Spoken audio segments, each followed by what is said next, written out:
Hello and welcome to CBL. I am Manvendra Singh Mangat and we are discussing legal reasoning for common law admission test, that is the CLAT. In today's session, we are discussing the very important topic, that is law of torts और इसके पीछे जितने भी principal Maxim's काम करते हैं और importantly torts के अंदर जो सिविल रॉन्ग है वो क्या क्या चीजें होती हैं. So the first information that tort has been derived from a Latin term that is called tortum. The tortum. So tortum is something which is not straight. That is basically twisted or crooked. So कोई भी ऐसी चीज जो twist कर दी गई है, crooked कर दी गई है और straight नहीं है, that means that signifies the wrong, something wrong in it. So जो पहला रट्टा हमें लॉ कॉलेजेस के अंदर लगवाया जाता है टॉर्ट पढ़ाते वक्त वो यही होता है that tort is neither a crime nor an offense but a civil wrong. Rather it is a private wrong as against a public wrong. आगे इन चीजों को एग्जांपल्स के साथ समझेंगे और आगे जब हम डिफरेंट टाइप ऑफ टॉर्शियस एक्टिविटीज पढ़ेंगे लाइक नेग्लिजेंस, लाइक न्यूसेंस, तो एग्जांपल से हमें और बेहतर पता लगेगा कि टॉर्ट आखिर चीज होती क्या है. टॉर्ट के एसेंशियल्स क्या है. अगर आप कोई टॉर्शियस एक्टिविटी परफॉर्म कर रहे हैं या आपकी कोई एक्टिविटी टॉर्शियस एक्टिविटी के अंदर फॉल करेगी, so essentials are basically that there must be some act. या तो आपने कोई ओवर्ट एक्ट किया है या फिर आपका कोई ओमिशन है, कोई ऐसा काम आपने नहीं किया है जो आपको करना चाहिए था. You are duty bound to do something but वो आपने परफॉर्म नहीं किया, या फिर कोई ट्विस्टेड एक्ट आपने परफॉर्म कर दिया है, जाहिर सी बात है किसी डिफेंडेंट के खिलाफ, किसी विक्टिम के खिलाफ. दूसरा, such act and omission has caused a legal damage to the infringement of legal right of some other person. तो लीगल डैमेज कॉज होना बहुत जरूरी है. आगे हम समझेंगे कि रियल डैमेज होना हो उसके लीगल राइट की वायलेशन होना बहुत जरूरी है. सिंपल एग्जांपल समझते हैं.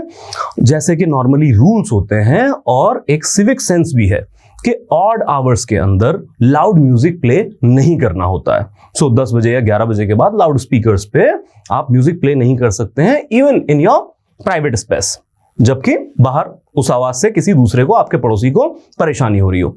अब अगर आप ये म्यूजिक प्ले करते हैं तो ये क्राइम तो है नहीं, इसके लिए आपको जेल में तो नहीं डाला जाएगा, क्योंकि ऐसी एक्टिविटीज को अगर हम क्राइम कर देंगे तो सोसाइटी में लोगों का रहना ही मुश्किल हो जाएगा, सांस लेना भर मुश्किल हो जाएगा.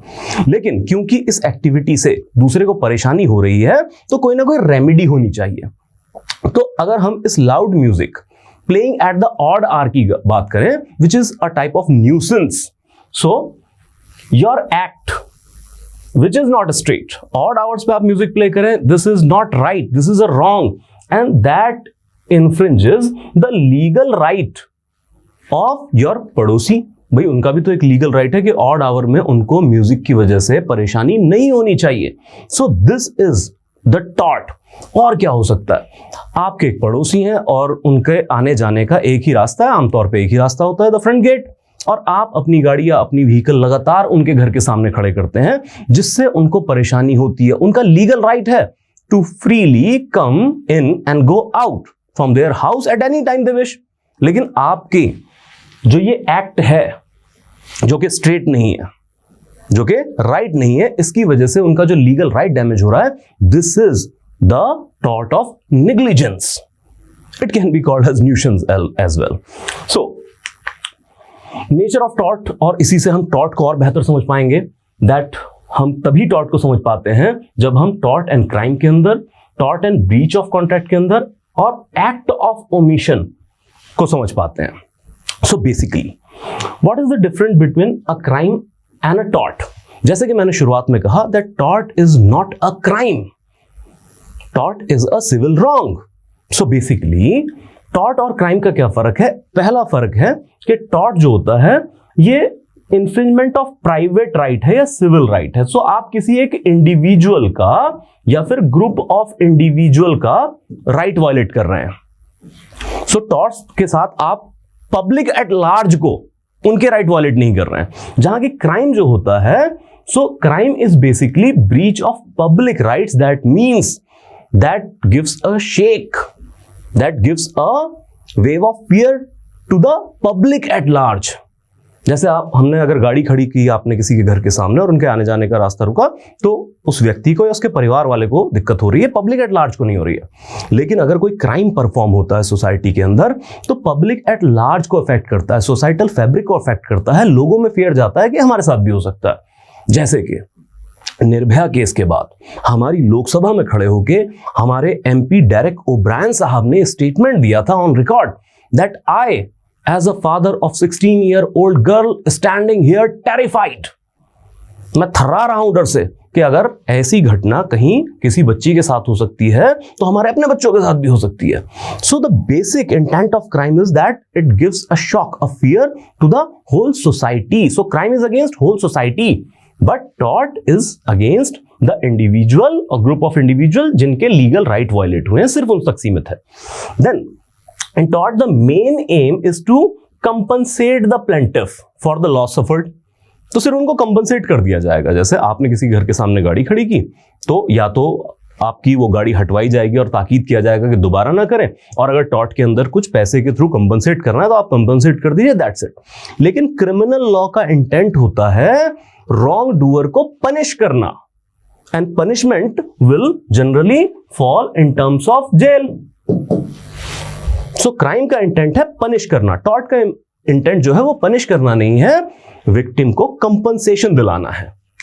Then it come to tort and breach of contract. So in tort there is a breach of duty, जो कि फिक्स थी बाय लॉ आपकी कि आपको ऐसे दूसरों को न्यूसेंस नहीं करना है।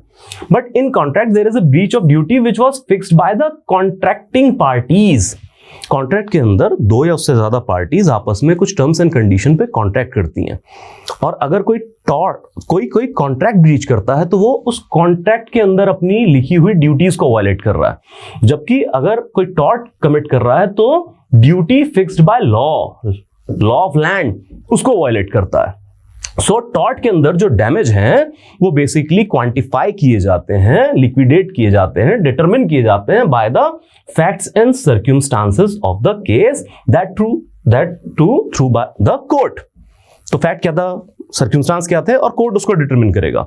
लेकिन जो कॉन्ट्रैक्ट के अंदर डैमेजेस बेसिकली पे किए जाते हैं, डिसाइड किए जाते हैं, that is on the terms and conditions prefix bye the contracting parties. So this is the basic difference of tort and breach of contract. Although breach of contract is also a type of civil wrong. So यहां से हमें पता लग रहा है कि सारे के सारे civil wrong are not torts.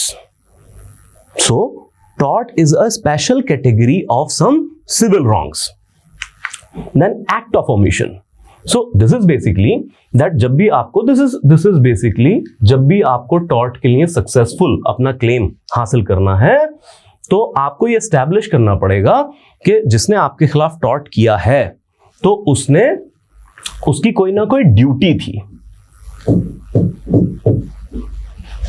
Lawful duty थी जो उसने परफॉर्म नहीं की है। एक्ट ऑफ ओमिशन है इसके अंदर, अपनी ड्यूटी को परफॉर्म ना करना, that is act of omission.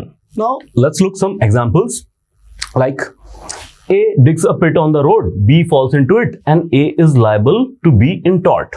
भाई आपकी ड्यूटी है कि आप पहली बात तो सड़क पे खड्डा ना खोदें, और खोदें किसी वजह से तो उसको टाइमली रिफिल भी कर दें। तो अगर ऐसा नहीं करते हैं तो आप या तो पहले एक्ट कर रहे हैं या बाद में अपनी उस गड्ढे को फिल करने की ड्यूटी को ओमिट कर रहे हैं। So you will be charged with the tortious activity.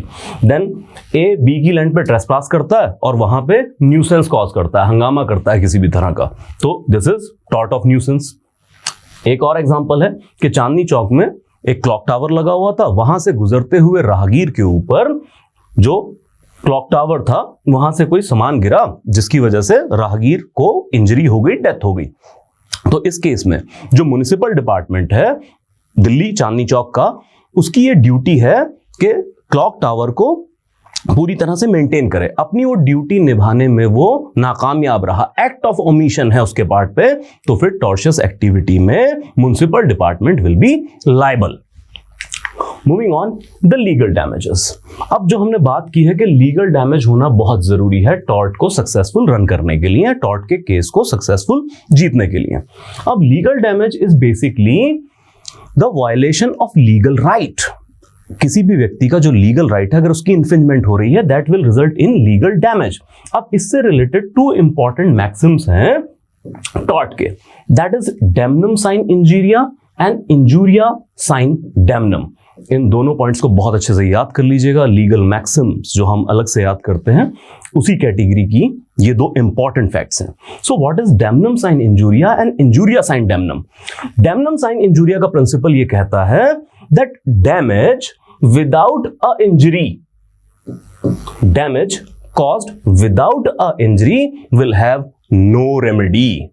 तो अगर आपकी वजह से किसी को कोई मटेरियल लॉस हुआ है लेकिन आपने उसका कोई लीगल राइट वायलेट नहीं किया है, लीगल राइट की वायलेशन नहीं है, तो फिर आपके खिलाफ वो टॉर्ट का केस नहीं कर सकता है, आपको कंपनसेशन देने की जरूरत नहीं है। Now this comes from the very basic principle of rule of law and principle of natural justice, that anybody to be punished in body और property that must be established on violation of law। जब तक किसी ने किसी law की violation नहीं की उसको किसी भी तरह की सजा आप नहीं दे सकते हैं। और यहां पे जब कोई लीगल राइट वो वायलेट कर ही नहीं रहा है तो वो कोई कानून, किसी कानून की उल्लंघना नहीं कर रहा है। बिना कानून की उल्लंघना करे भी अगर कहीं डैमेज कॉज हो जाता है तो इसके लिए टॉर्ट क्लेम नहीं किया जा सकता है। भाई ये तो बनाना कोर्ट्स में होता है ना, कैंगरू कोर्ट्स में होता है कि नहीं कानून वानून एक तरफ रखिए, आइए अपने हिसाब से चीजों को डिसाइड करेंगे। कोर्ट ऑफ लॉ में इस तरह की चीजें नहीं होती हैं, law must be respected. Then the other thing which is addressable in law, that is injuria sine damnum. Now this is very interesting. अगर आपने किसी का इंजूरिया तो कॉज कर दिया, दैट मीन्स लीगल राइट की वायलेशन तो कर दी है, लेकिन इससे उसको कोई रियल डैमेज नहीं हुआ है, तब भी आप लायबल हैं कंपनसेशन देने के लिए। Now this is very interesting case, this is English case Ashby versus white. इसके अंदर क्या होता है कि एक रिटर्निंग ऑफिसर होते हैं इलेक्शन के दौरान और एक व्यक्ति आते हैं वोट कास्ट करने के लिए। अब जो व्यक्ति वोट कास्ट करने के लिए आए हैं इनका प्रॉपर वोटर कार्ड था और जो इलेक्टोरल रोल था उसमें नाम भी एनलिस्टेड था। इसके बावजूद रिटर्निंग ऑफिसर ने उनको वोट नहीं डालने दिया। नाउ ये लीगल राइट टू वोट की वायलेशन हो गई, सो इंजूरिया कॉज्ड। बट जब रिजल्ट आया तो कोई ऐसा डैमेज नहीं हुआ। डैमेज नहीं हुआ इन द मींस जिस कैंडिडेट को जनाब ने वोट करना था वो भारी मार्जिन से जीत गए। भाई डैमेज तो हम तब मानते कि अगर उनके जो जिस कैंडिडेट को चाहते थे उनकी हार हो जाती, लेकिन वो भारी मार्जिन से जीते तो एक वोट का भी कोई ऐसा फर्क पड़ा नहीं।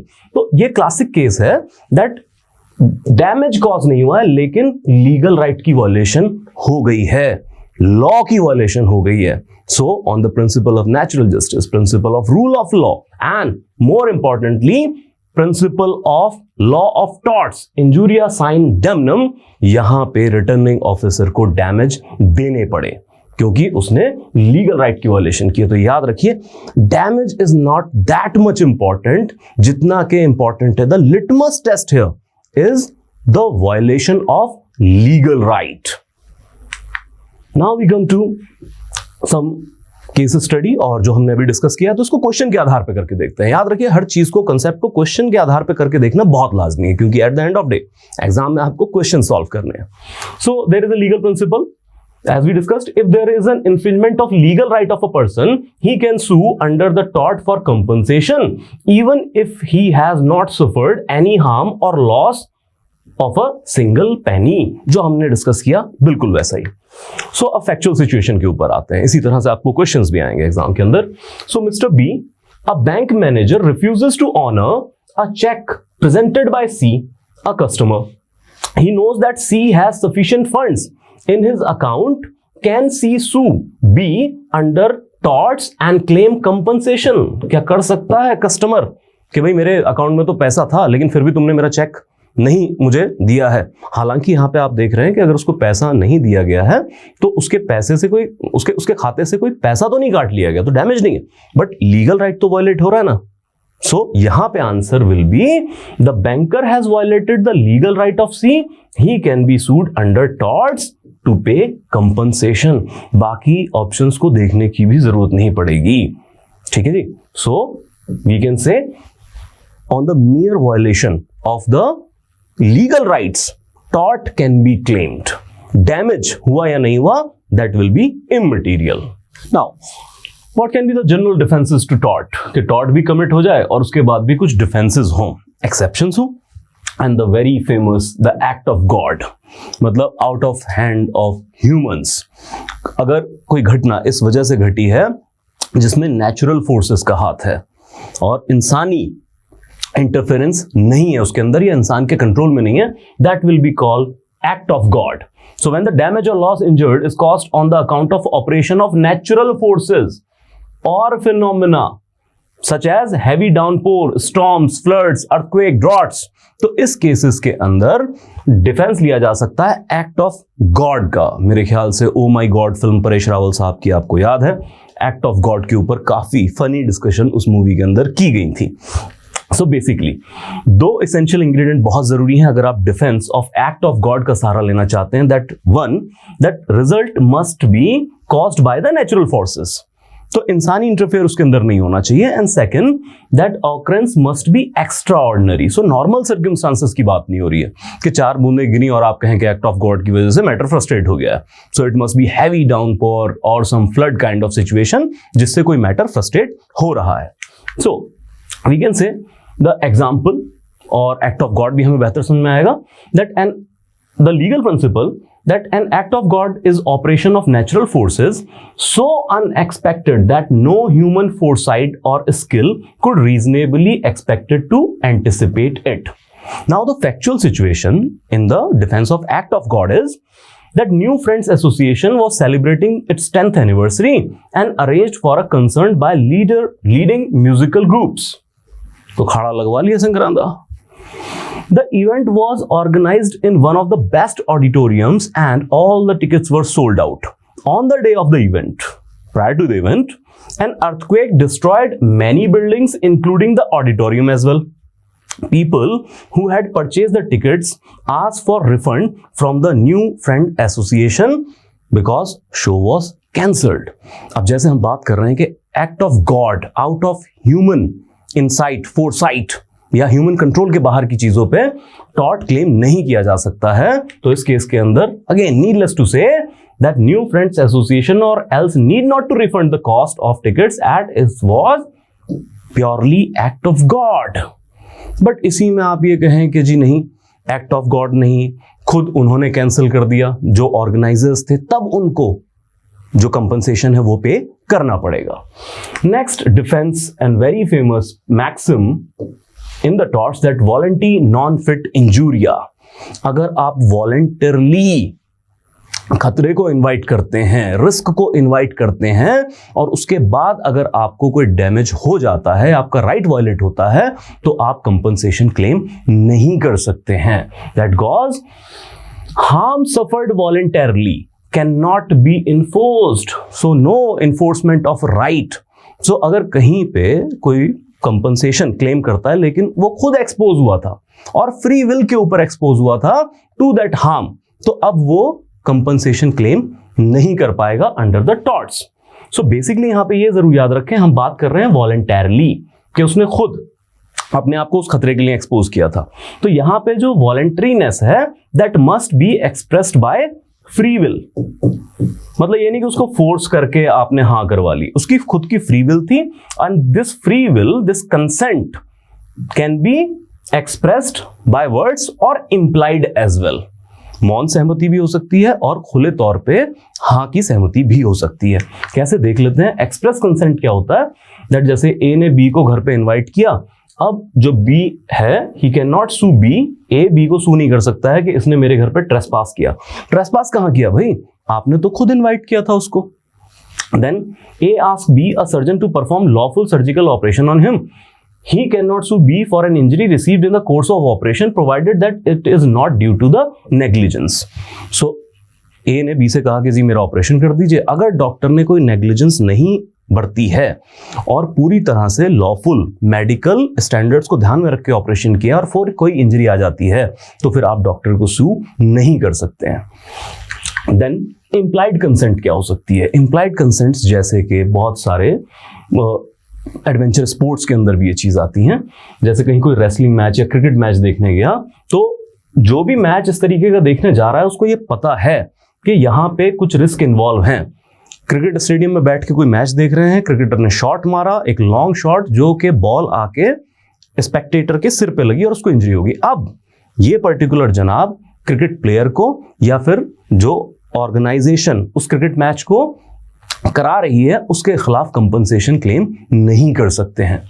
Then spectator in horse race, same at a circus, अगर वहां पे किस तरह की इंजरी हो जाती है, आप मोटर स्पोर्ट देखने गए हैं तो बुद्धा सर्किट है नोएडा के अंदर, तो वहां पे अगर कार्स कोलाइड हो गई और वो जंप करके रेलिंग तोड़ते हुए स्पेक्टेटर्स की तरफ आ गई, सीट्स पे आ गई और इंजरी हो गई है, तो फिर आप कंपनसेशन क्लेम नहीं कर सकते हैं, बिकॉज इंप्लाइड आपकी कंसेंट थी, आपको पता था इस स्पोर्ट्स के अंदर रिस्क है and you expose yourself for that risk voluntarily at your free will with consent.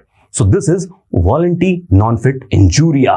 वॉलंटरिज्म के आधार पे फिर आप कंपनसेशन क्लेम नहीं कर पाएंगे। But what are the exceptions to this maxim? हर रूल के अपने एक्सेप्शंस। लॉ की ये सबसे खूबसूरत बात है कि रूल्स और उसके साथ उसकी एक्सेप्शंस भी होती हैं। वॉलंटी नॉन फिट इंजूरिया के लिए पहला एक्सेप्शन तो है कि जो कंसेंट दी गई थी वो फ्री विल पे आधारित नहीं गई थी, कंसेंट बाय फ्रॉड या फिर कंसीलमेंट ऑफ फैक्ट्स के साथ अचीव की गई थी। तो अगर फ्री विल पे कंसेंट नहीं है तो that is not able to be called consent at all. तो फिर वॉलंटी नॉन फिट इंजूरिया का एक्सेप्शन के तौर पे आप ये साबित कर सकते हैं। दूसरा है that is the rescue case. अगर कहीं रेस्क्यू केस में रेस्क्यूअर जो कि किसी को रेस्क्यू कर रहा है और वो हालांकि खुद रिस्क के लिए एक्सपोज हुआ है, लेकिन स्टिल वो कंपनसेशन क्लेम कर सकता है। कैसे क्लेम कर सकता है? And this comes again from a very famous leading English case. इसमें हुआ ये था कि एक बग्गी चालक था जिसको हॉर्स कैरियज बोलते हैं, और उसने लंदन की एक स्ट्रीट पे अपने घोड़ा की वो जो हॉर्स कार्ट थी वो खड़ी कर दी और कहीं चला गया कुछ सामान लेने। कुछ स्कूली बच्चे आए और उन्होंने पत्थर उठा के घोड़ों पे मारने शुरू किए। घोड़े इरिटेट हुए और उन्होंने रन करना शुरू कर दिया। तो उसी स्ट्रीट पे एक पुलिस के कोई कांस्टेबल साहब मौजूद थे और उन्होंने रिस्क लेके इन घोड़ों को काबू किया, लेकिन इनको काबू करते हुए उनको कुछ इंजरी सस्टेन हुई। अब यहां पे बेसिकली उन्होंने कंपनसेशन क्लेम किया, जो कैरियज का ऑनर था, ड्राइवर था, उसके खिलाफ। अब यहां पे आया वॉलंटी नॉन फिट इंजूरिया के जनाब इन्होंने तो खुद ही अपने आप को एक्सपोज किया और इनकी फ्री विल थी, फ्री कंसेंट थी। इंप्लाइडली ये खुद गए, किसी ने कहा थोड़ी तक आई, कोई फ्रॉड था नहीं। लेकिन यहां पे कहा गया कि रेस्क्यूअर, क्योंकि वो रेस्क्यू करने गए थे, तो यहां पे वॉलंटी नॉन फिट इंजूरिया का प्रिंसिपल लागू नहीं होगा और इनको कंपनसेशन पे करने होंगे। Moving on, let's do a problem solving. That a person cannot complain against a harm to which he has voluntarily consented. So this is the plain principle of voluntary non-fit injuria. Then precautions can only be taken against reasonable foreseeable mishaps. क्योंकि precautions सिर्फ आप reasonable और foreseeable mishaps के खिलाफ ले सकते हैं। Unreasonable, unforeseeable events के खिलाफ precautions आप normally नहीं ले पाएंगे। Factual situation क्या है केस की? That an athlete in an athletic meet, during a hammer throw, the hammer came apart and hit a middle distance runner who was sitting 10 meters outside the throwing area. The runner sustained severe injuries on the head and the neck. The runner filed a suit for the damages. The standard precautions were taken. Now, importantly, standard precautions सारे ले गए थे, negligence कोई नहीं था, for throwing the 7 kilogram hammer. Now, the runner, case decide करे क्या damage मिलेंगे कि नहीं मिलेंगे. So, would be able to recover because the organizers failed to keep the equipment in good condition. ये तो वहीं पे फ्रस्ट्रेट हो गया जब कहा कि सारे गुड मेजर्स लिए गए थे, स्टैंडर्ड मेजर लिए गए थे. Then would not be able to recover because the injuries were caused in freak accident. Yes, damages नहीं मिलेंगे, वॉलंटी नॉन फिट इंजूरिया है और सारे मेजर्स लिए गए थे, फ्रीक एक्सीडेंट था. Second, would not be liable as they agreed to participate in the sports meet with all the attendants risk. तो रिस्क के लिए तो खुद एक्सपोज हुए थे, आप गए थे, आपको पता था कि यहां पे इस तरह के मिसहैप हो सकते हैं. Then would not be liable to recover because the accident was not reasonably foreseeable. Yes, देखिए एथलेटिक मीट्स पे ये फोर्सेबल नहीं होता है, ये बहुत रेयर चांसेस होते हैं कि इस तरह की घटना घट जाए. So the answer will be 2, 3 and 4.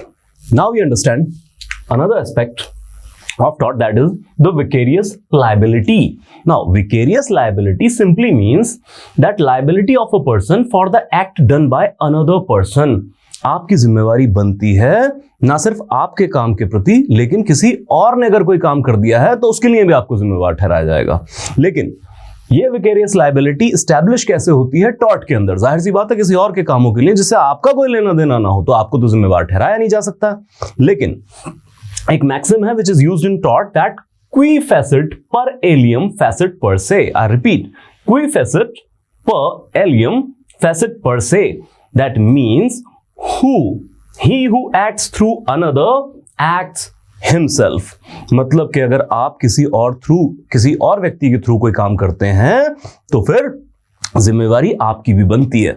हमारे पिछले एग्जाम्पल में अगर किसी और ने कोई काम किया जिससे आपका कोई लेना देना नहीं है तो आपकी जिम्मेवारी नहीं बनेगी, लेकिन अगर आपने किसी के थ्रू काम करवाया तो फिर आपकी भी जिम्मेवारी उतनी ही बनेगी जितनी रॉन्ग डूअर की है। सो बेसिकली ये जो टेंट्रम आ रहा है, बेसिकली लिंक आ रहा है किसी और के थ्रू काम होने का या टॉर्ट हो जाने का, ये किन रिलेशंस में आता है? कुछ खास रिलेशंस, और only 3 in torts, that is employer and employee relation and master and servant relation. So employer employee या master servant relation, then principal and agent relation, and third that partners inter से किसी partnership firm के सारे partners जो equally liable होंगे। So let's understand the master and servant relation.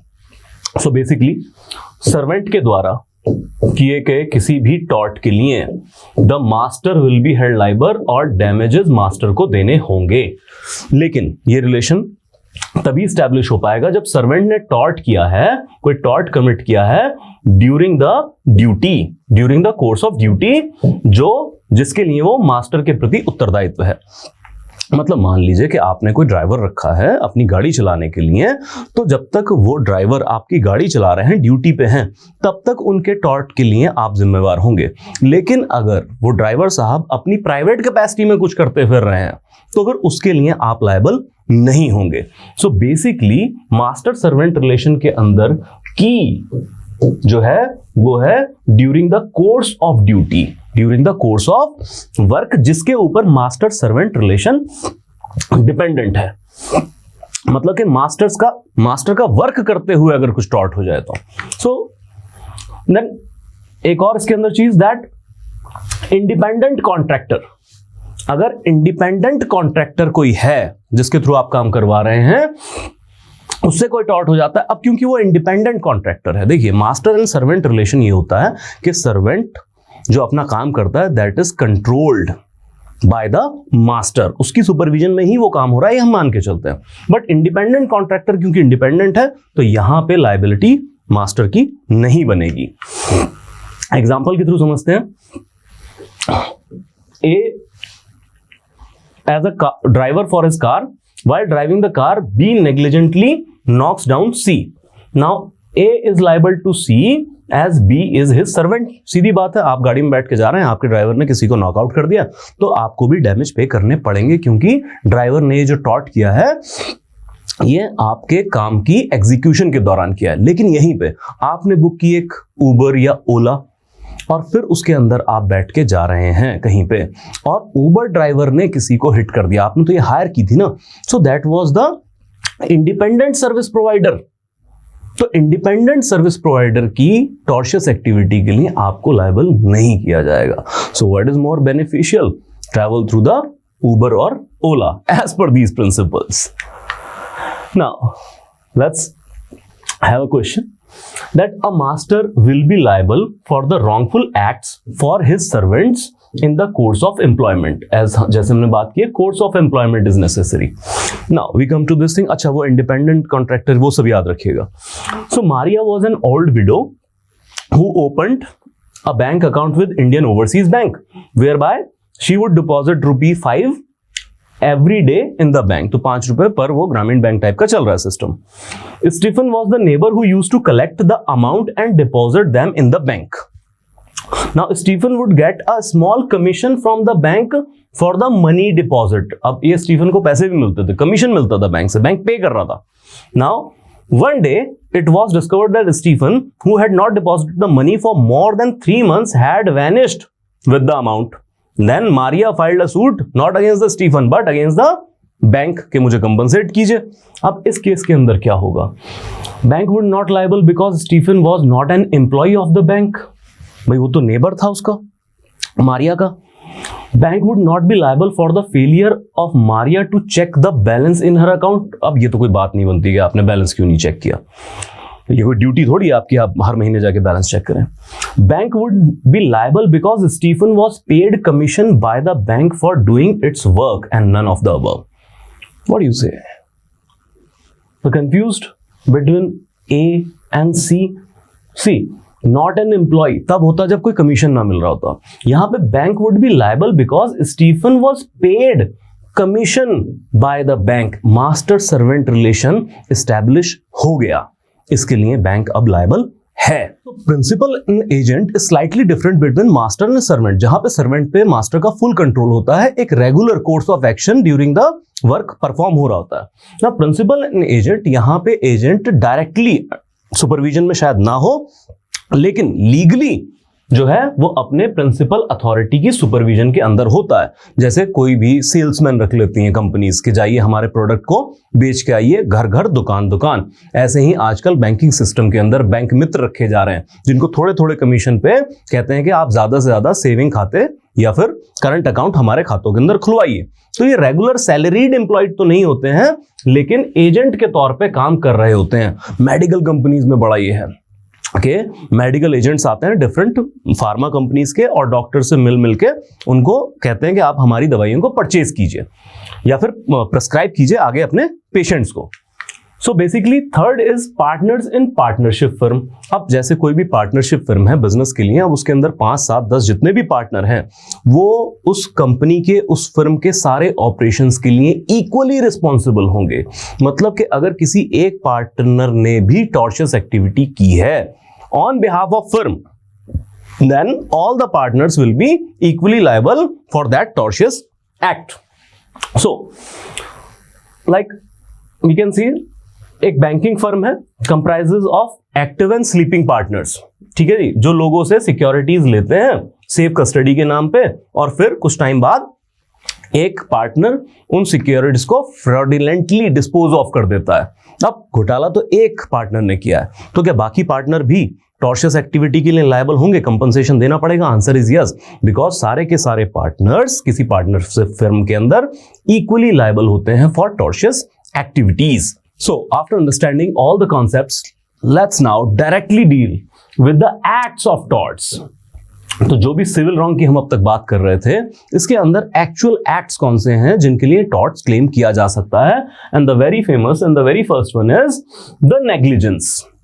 So, what is negligence? या negligent behavior क्या होता है? That is just the absence of care on the part of one party which results in some damage to the other. आपकी duty to care थी. So, this is basically related to duty of care. मतलब आपको कुछ चीजों का ध्यान रखना था जो आपकी एक जनरल ड्यूटी है। Now, we are not talking about legal duty. But general civic sense के अंदर आपकी कुछ ड्यूटीज हैं टू टेक केयर, कि इन चीजों का आपको ध्यान रखना है, चीजों को स्ट्रेट रखना है, क्रूड नहीं होने देना है। अब आप उस ड्यूटी को निभाने में नाकामयाब रहते हैं, नेग्लिजेंट बिहेवियर करते हैं। So this will be the case of negligence. क्या इंग्रेडिएंट्स हैं?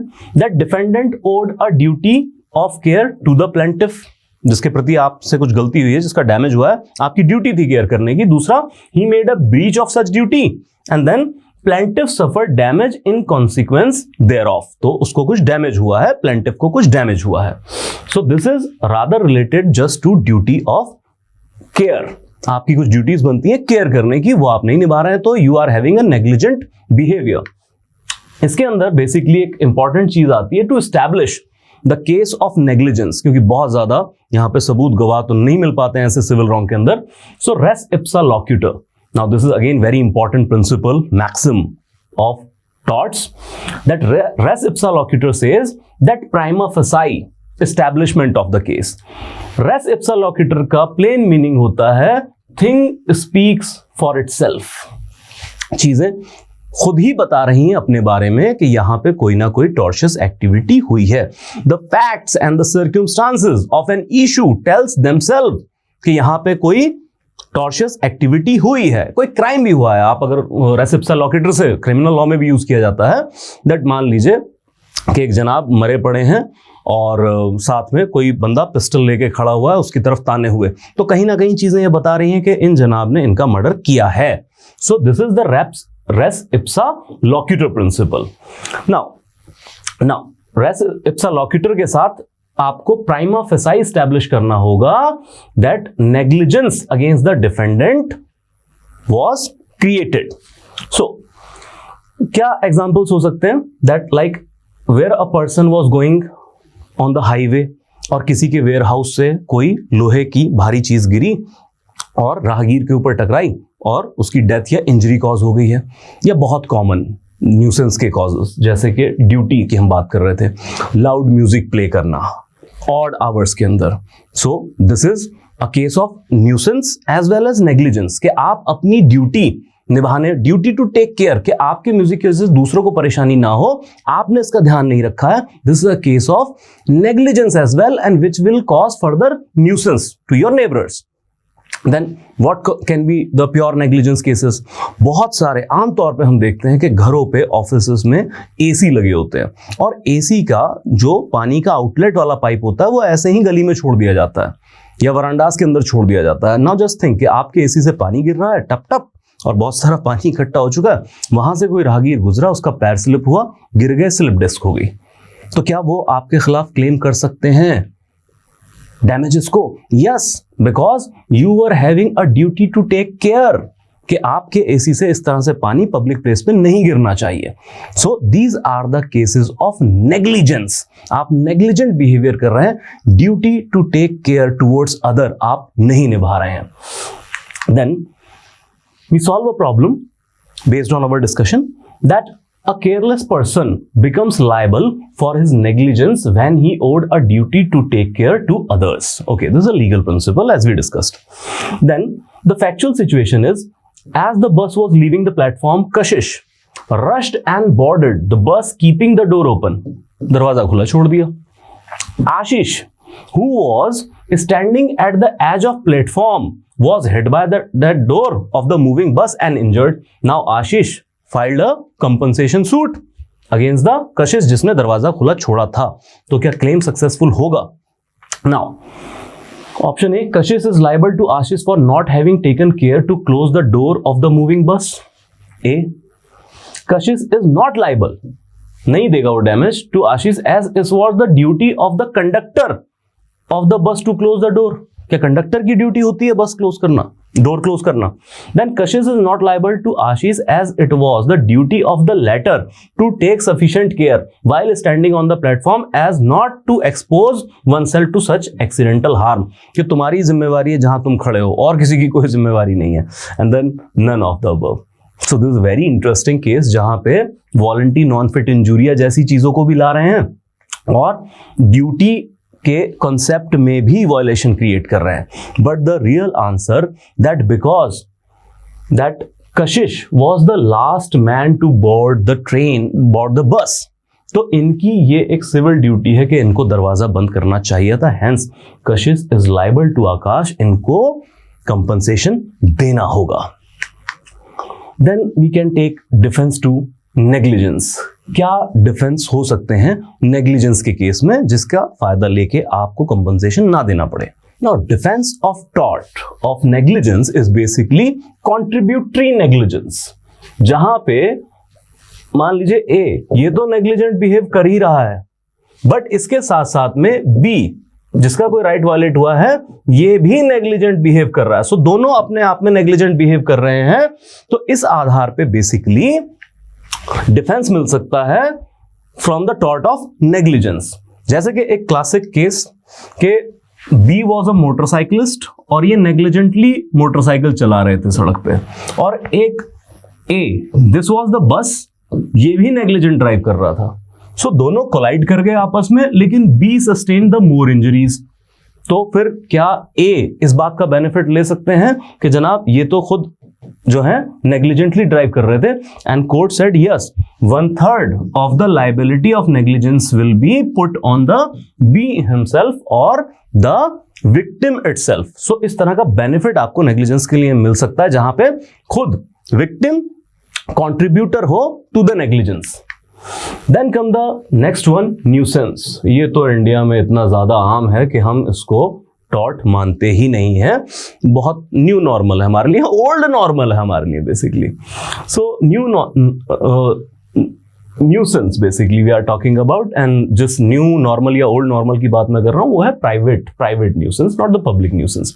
सो न्यूसेंस का सिंपल मतलब है कि आपकी वजह से किसी और व्यक्ति को जो उसका एक लीगल राइट है, that peaceful enjoyment of land that owns या जो पजेस करते हैं वो, अगर उसके राइट में कोई वायलेशन हो रहा है then you cause nuisance.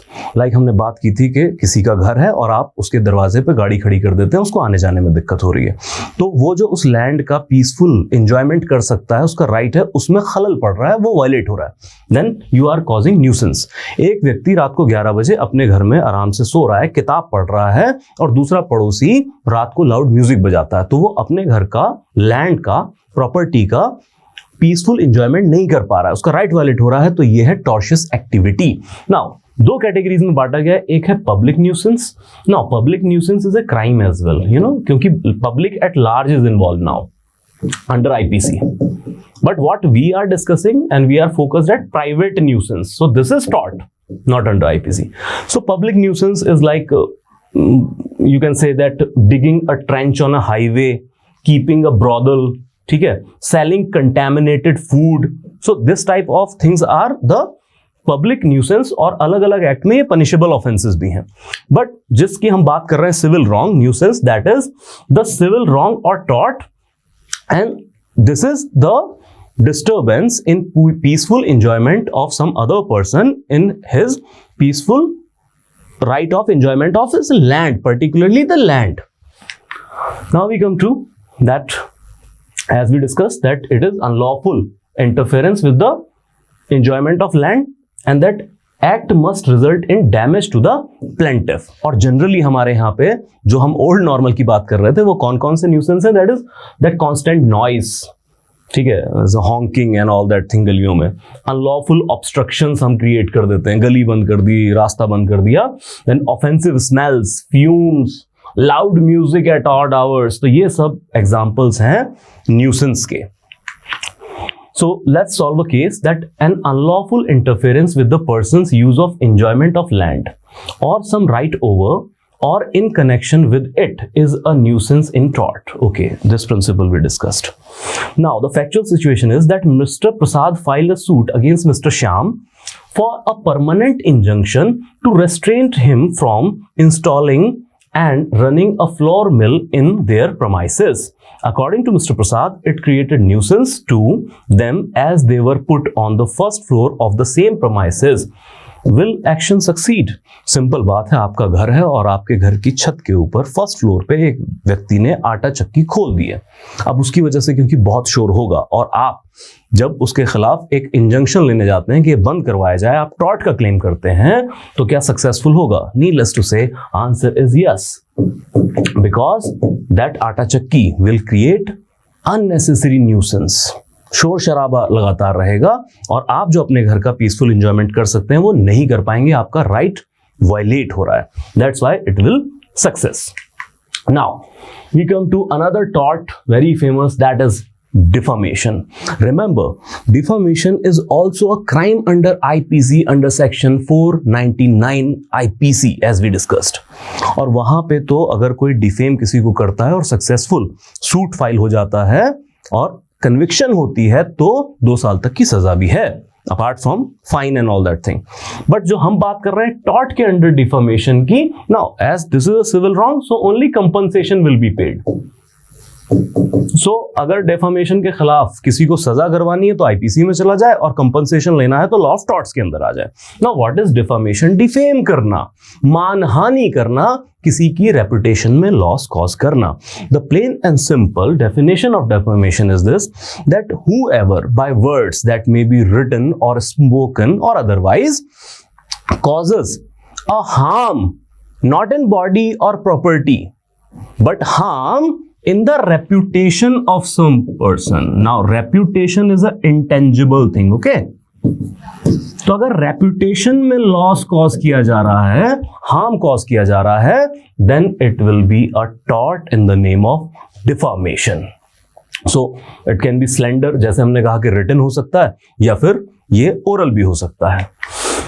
Now डेफॉर्मेशन के टॉर्ट को एस्टैब्लिश करने के लिए, साबित करने के लिए किन इंग्रेडिएंट का ध्यान रखना होता है? दैट सबसे पहले तो जो वर्ड्स बोले गए हैं दैट मस्ट बी डेफामेटरी, मतलब कि वो वाकई में इतने डेफामेटरी हो, इंटेंस हो कि किसी पर्सन की रेपुटेशन में लॉस कॉज होता है उन वर्ड से. Then the defamatory words or statement should be directly or indirectly refer to the person defamed. उसी person पे targeted हो, directly and indirectly, but victim को affect करते हो. Then the statement must be published by a medium. Now this is very important. That information must be published by a medium, and publication here doesn't mean कि अखबारों में छपवा दीजिए, TV पे प्रसारित कर दीजिए. That publication here means making the defamatory matter known to some person other than the plaintiff. ये बड़ी मजेदार चीज है.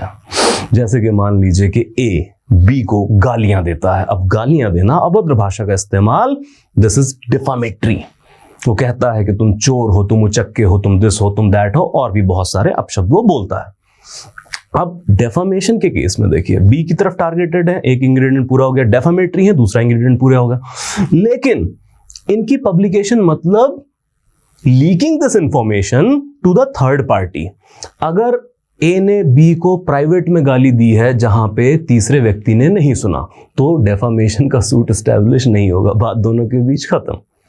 रेपुटेशन में लॉस तब कॉज होगा जब ये इंफॉर्मेशन पब्लिक हो जाए. So the mere leaking of the information to the third party. मान लीजिए ऑफिस में खड़े होकर ए बी को गालियां दे रहा है, कमरा बंद है, तो कोई डेफामेशन नहीं एस्टैब्लिश होगी. लेकिन अगर दरवाजा खोल के चोरी से पीएन ने सुन भर लिया, लीक ऑफ इंफॉर्मेशन हो गया, this is the publication of information under tort of defamation. यहीं पे केस बन जाएगा डेफामेशन का under the torts. So this all that we discussed. Now we understand a situation that we solve a question that legal principle says if a person makes a statement that lowers the reputation of another person in the eye of right thinking people, then it is defamation. The person whose reputation is affected can sue the culprit and recover damage, that we discussed here. Then what is the factual situation that Rama told Sita, you are a thief, you stole my heart. Sita was furious and she felt that she was defamed. अब यहां पर रामा ने कहा है कि तुम चोर हो, तुमने मेरा दिल चुरा लिया है. मतलब कोई पर्स या आईफोन नहीं है. लेकिन इस बात पे Sita was so furious that she said, you defamed me and I'll sue you in the court of law for torts. ये वही है कि जैसे कोई आशिक है ना, आशिकी के वक्त उर्दू का इस्तेमाल करने लग जाए कि आज तो आप कातिल लग रही हो. अब कातिल is basically high slander, you are calling a person murderer. लेकिन फैक्ट एंड सर्कमस्टांसेस को देखें तो इंटेंशन वो नहीं है. चलिए इस केस को सॉल्व करके देखते हैं. That what will be the answer? That Rama has defamed the Sita and hence he is liable to pay the damages. Rama is liable to pay. Sita's reputation was lowered in the eye of right-thinking people. Rama is not responsible as right-thinking people will not mistake this statement. None of the above statement is correct. Needless to say, right-thinking people will adjudge this statement on its merit. That चोर कहना, लेकिन किस respect के अंदर कहना कि मेरा दिल चुरा लिया है, तो प्रेम की अभिव्यक्ति हो रही है. So no culpability. Rama will not be liable to pay damages because no defamation is caused. Now towards the end we discuss some important legal maxims. और ये देखें कि हमने क्लास के दौरान भी बहुत सारे लीगल मैक्सिम्स अच्छे से कवर किए हैं, तो उनका मीनिंग टॉपिक के साथ और रेस्ट यहां पे हम कवर करेंगे. दैट पहला आज का हमारा इंपॉर्टेंट लीगल मैक्सिम है, इग्नोरेंशिया जुरिस नो एक्जिक्यूसाट. थॉमस जेफरसन के लेटर, फेमस हिस्टोरिकल लेटर के अंदर भी ये कोट था that ignorantia juris non execusat, that means ignorance of law is no excuse.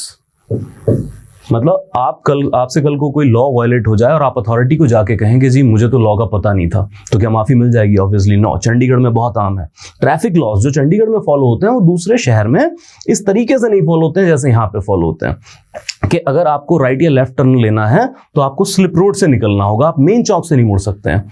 अगर आप मेन चौक से मुड़ेंगे तो चालान होगा। बहुत सारे चंडीगढ़ से बाहर आए लोगों को ये रूल नहीं पता होता और फिर वो बहस करते हैं पुलिस वालों के साथ कि हमें नहीं पता था, बट पुलिस वाले फिर भी चालान कर सकते हैं। Why? Because ignorance of law is no excuse, not at all. Then there is quid pro quo, हमारी पार्लियामेंट में बहुत यूज होता है word, that is something for something. Quid pro quo that means you have given something for something. मान लीजिए कि किसी उद्योगपति ने किसी लीडर को एक महंगी गाड़ी गिफ्ट की और उसी वक्त उस उद्योगपति को कोई टेंडर मिल गया उसी मंत्री के ऑफिस से। सो यहां पे क्या पता लग रहा है? Quid pro quo, something for something has been done. Then there is ratio decidendi, so ratio decidendi. So this is basically rational for the decision by the court.